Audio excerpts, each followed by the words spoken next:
An elderly woman's small act of kindness changed her life forever. She gave her last $10 to help a stranded biker, not knowing that the next day 50 riders would return with a life-changing surprise. Don't forget to like, subscribe, and share. Where are you watching from? Let's get started. The winter sun was barely peeking over the sleepy town of Pine Ridge, a small community nestled somewhere along Route 66. Frost still clung to the grass as Martha Green, a frail 73-year-old widow, shuffled out of her tiny mobile home. Her hands were stiff from arthritis, and the cold bit through her worn coat. With only $10 left in her purse, she hoped to stretch it enough to buy bread, milk, and maybe a can of soup. She made her way to the local gas station, a place she often visited not just for groceries but for a bit of company. The clerk knew her by name, and the regulars would always greet her with a polite nod. That morning, however, something unusual caught her attention.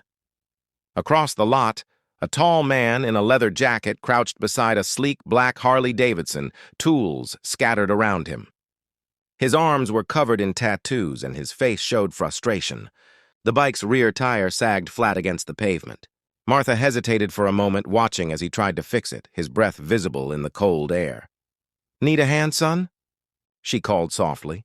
The biker looked up, surprised. "Ma'am, I'd never ask that of you. Just a little bad luck this morning. Blew a tire on the way home." Martha could tell he hadn't eaten. His face looked tired, his eyes sunken. She opened her purse, looked at the lonely $10 bill, and sighed. "You know," she said kindly, "it's not much, but maybe this'll help get you back on the road." The biker stood up, shaking his head. "No, ma'am, I can't take your money." But she pressed the bill into his hand. "Take it. The world's hard enough already. Maybe one day you'll pass it forward." For a moment, silence hung in the cold air. Then the biker's eyes softened. "You remind me of my grandma," he murmured. "Thank you. I promise I'll never forget this." He bought a patch kit and coffee with the money, and within an hour his bike was running again. Before leaving, he rode up beside her and said, "My name's Jack. I owe you one, Martha." She smiled, waving as he roared down the road. That night, Martha sat alone at her kitchen table, the sound of the old clock ticking loudly in the quiet. The cupboards were nearly empty, and the room felt colder than usual. Still, she couldn't stop smiling. Helping that young man had given her heart a warmth she hadn't felt in years. She didn't know that miles away, Jack had shared her story with his biker brothers, a group known as the Road Guardians. The men, tough-looking but big-hearted, were moved by her kindness. As Martha drifted off to sleep, she had no idea that her simple act of compassion was about to change her life in a way she never expected. Something powerful was already in motion on the open road. The next morning began like any other for Martha Green. The sun peeked over the horizon, painting the sky in gold and pink. She poured herself a cup of instant coffee, the last of the jar, and sat by the window.